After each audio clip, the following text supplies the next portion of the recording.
Let's see here. Jeff, watching Free Speech TV in San Francisco. Hey, Jeff, what's on your mind? Tom, I just want to talk about the German miracle of how they came back, and a big part of it was their exports from their small and medium corporations, and how they did this because they had the backing of the public banking sector, and how we could do this in the States possibly with public banking, because that would be the first ones to get it. You're talking about the recession in 2008? No, I'm talking about just after World War II.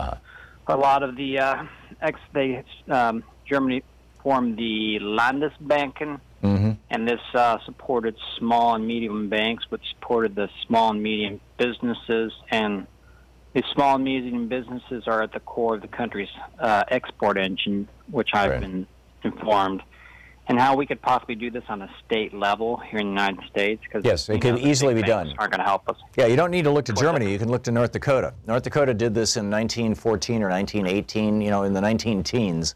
And North Dakota created their own state bank. It's been there ever since. They created it because the New York banks were not willing to lend to North Dakota farmers. And so the state said, okay, screw that, we'll create our own bank, and they did.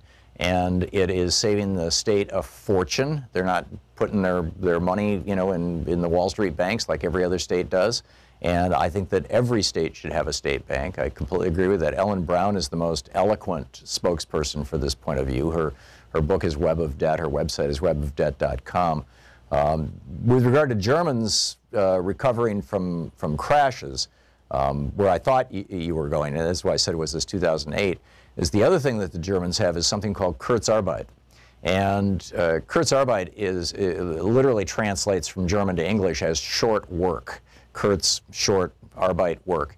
And what it means is that when the government, when the economy of Germany in 2008 went into recession, and Germany was whacked just like the rest of the world, when the economy went into recession, the workers were cut back because there's less demand for goods and services, which becomes a self-fulfilling, you know, downward spiral, a really destructive downward spiral.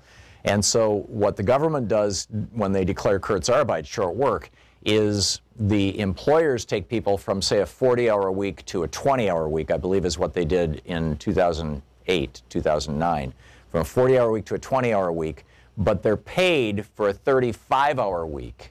And the difference in that 15 hours is paid for by the government to the companies, so that the companies can then pass that money along to the employees.